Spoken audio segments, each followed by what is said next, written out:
All right, ready to dive into some French grammar. Sounds good to me. Let's do it. Today, we're tackling expressing possession, with de or a. Ooh, yeah, that's a tricky one. It can be, for sure. But don't worry. By the end of this, I promise, you'll be well on your way to that pronunciator certificate in the library module. Yeah, and more importantly, you'll be able to use it, in real conversations, like when you're actually speaking French. Absolutely. Imagine yourself confidently ordering un kilo de pommes at a market in France. Or, just declaring ce stylo est à moi with, perfect pronunciation. That's the goal. So let's start with the basics, okay? What's the main difference between de and a when we're talking about possession? Okay, well, if I remember correctly from, the pronunciator lessons, de usually signals like a general relationship or characteristic, like le livre de Marie, meaning Marie's book. Yes, exactly. That's like the classic possessive, right? Like the classic one. Yeah. Think of dia as establishing, just a broad connection. Okay, makes sense. So then when does a come in? I think a is more specific, like when you really want to emphasize who something belongs to. Okay, yeah. Like with verbs like appartenir, which means to belong. Exactly, like ce stylo appartient à Paul. That really makes it clear that it's Paul's pen. It adds that extra emphasis that it's his and not someone else's. So de is the general possession, and then a is when we want to get specific about the owner. Exactly, and it's not just for, objects. Think about location, like la maison à côté du parc, the house next to the park. Right. Or time, like à l'heure du déjeuner, at lunchtime. Oh, yeah. So a can connect things in different ways, not just with objects. Yeah, exactly. Yeah. It's more versatile. Now let's talk about those contractions with de, the du, de la, di. Oh, yeah. Those are always trip me up in the pronunciator exercises. Right. They can be a bit tricky. Du and de come from de bleu or le, and de la just stays de la. Right. But, how do they work with possession? I think it depends on the gender and number of the noun that follows. Yeah. Like le livre de garçon, the boy's book. Yeah. Because garçon is masculine singular. Yeah, you got it. And don't forget those partitive articles, like du, de la, and de.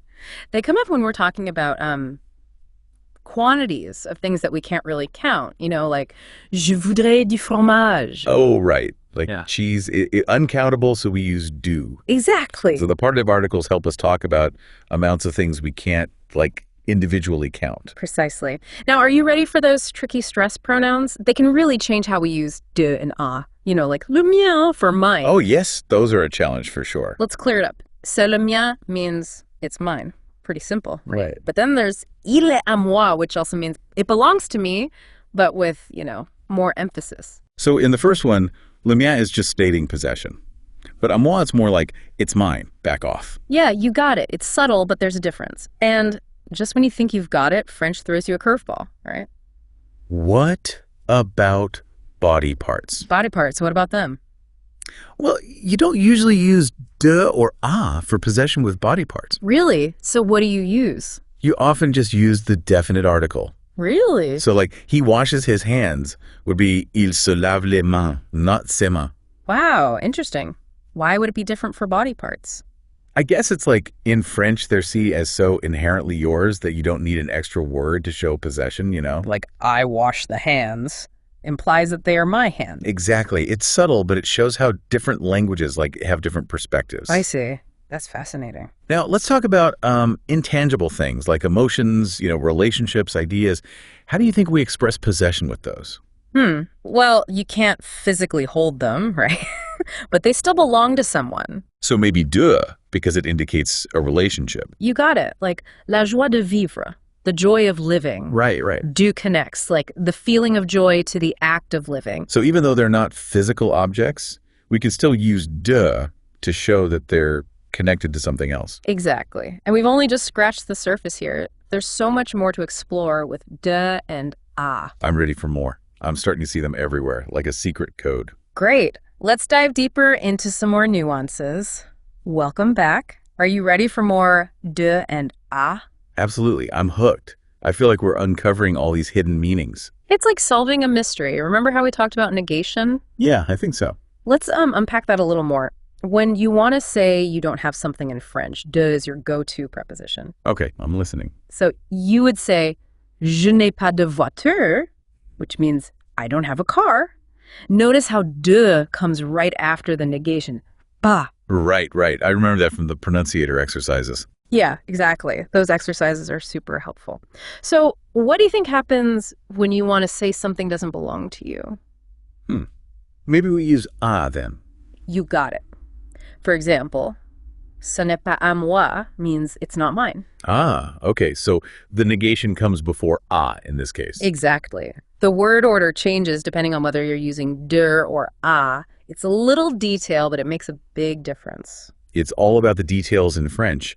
But what happens when multiple people own something? How do we express that in French? Good question. It's actually pretty straightforward. We use de to connect both owners to the object. Okay, give me an example. So let's say Pierre and Marie own a car together. You would say, la voiture de Pierre et Marie. Pierre and Marie's car. Oh, that makes sense. So we just list the owners and connect them with a, and then use de to link them to the car. Exactly. It's like de is the glue that holds everything together in shared ownership.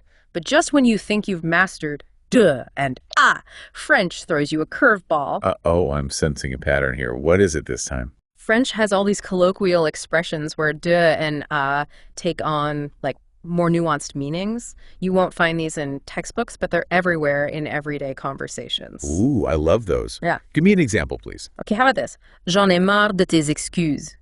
It means I'm fed up with your excuses.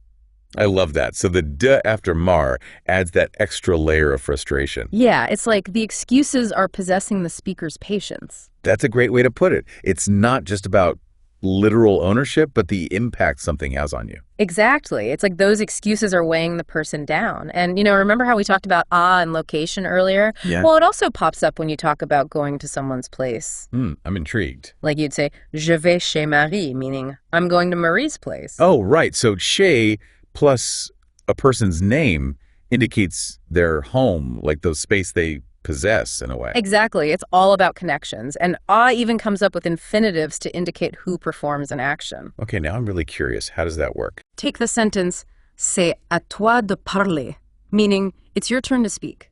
I see. So à toi plus the infinitive parler means the speaking now belongs to you. You got it. It's like assigning responsibility or ownership of the action to a specific person. And you know those stress pronouns, le mien, la tienne, and all that? Yeah, those tricky ones. Well, you can actually rewrite them using de to show that two things are the same. Wait, really? How does that work? So instead of saying c'est le mien, meaning it's mine, you could say c'est le même que le tien, meaning it's the same as yours. Oh, wow. So the de in le tien helps draw that comparison, showing their equivalent. Right. It's all about those subtle nuances. But French wouldn't be French without a few more twists and turns, right? Oh, no, when now? Sometimes neither de nor is used to express possession at all, even though their presence nearby can totally change the meaning of a sentence. You've got to give me an example. This is getting intense. Consider il a peur des chiens, which means he's afraid of dogs. Now, swap de, which is a contraction of de le, with o, a contraction of ale, and you get il a peur aux chiens, which means he scares the dogs. Whoa. That's a complete opposite, just from changing a tiny preposition. It's crazy, right? It shows how important context and those little details are. De and are like mini powerhouses of meaning. This is blowing my mind. I never realized how much depth these little prepositions have. I know, French grammar is full of surprises, and we're just getting started. I can't wait to see what else we uncover. Bring on the next challenge.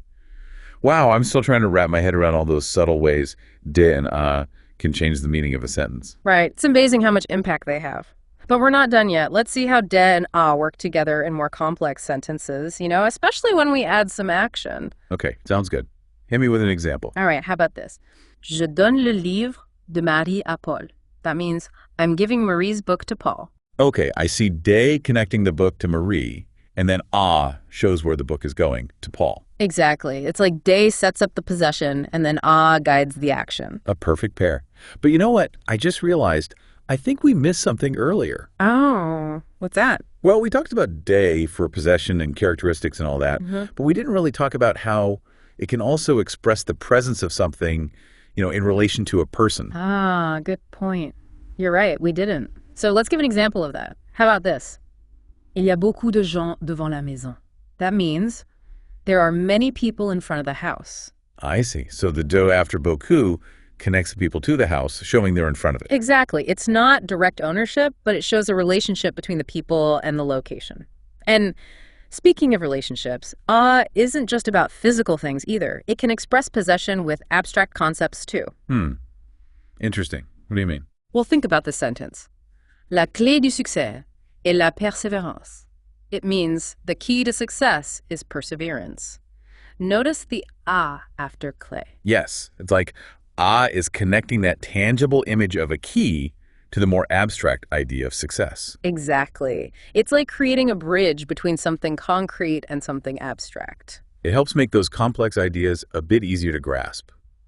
Well, I think this brings us to the end of our deep dive into the world of de and a. I think you're right. Wow, we covered a lot. From basic possession to those tricky colloquialisms and everything in between. It's amazing how much depth there is to these two little prepositions. Who knew? Right. But the most important thing is to just keep practicing and keep exposing yourself to French. The more you use it, the more natural it will become. And don't forget to check out the Library module on Pronunciator to test your knowledge and earn that certificate. Those exercises are really helpful for solidifying what you've learned. Absolutely. And as you continue your French language journey, just remember to stay curious. There's always something new to discover. Well, a big thank you to our expert for being such a fantastic guide on this deep dive. It's been a pleasure exploring the nuances of French grammar with you. The pleasure was all mine. It's always fun to geek out about French grammar. And to all our listeners, we'll leave you with a final thought to ponder. How do other languages express possession? And what can those similarities and differences tell us about how we view ownership and belonging? That's a great question to think about. It reminds us that language is so much more than just words. It's a reflection of culture and how we see the world. Until next time, keep diving deep and keep those French skills sharp. Au revoir. Au revoir.